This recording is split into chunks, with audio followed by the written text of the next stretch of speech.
російські облігації.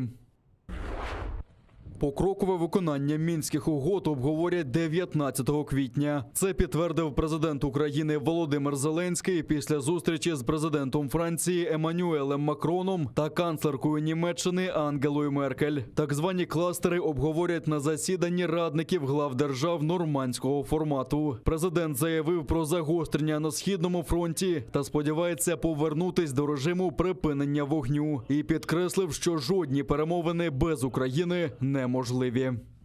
Ми наближаємось до наступного засідання Н4. Вважаю, що воно можливо. 19 числа цього місяця буде засідання радників нормандської четвірки. Будуть обговорюватися низка питань. Перш за все будуть обговорюватися кластери. Це те, про що ми говорили декілька місяців тому, що будуть зроблені кластери. Кластери зроблені французькою і німецькою стороною, зараз з доповненнями України,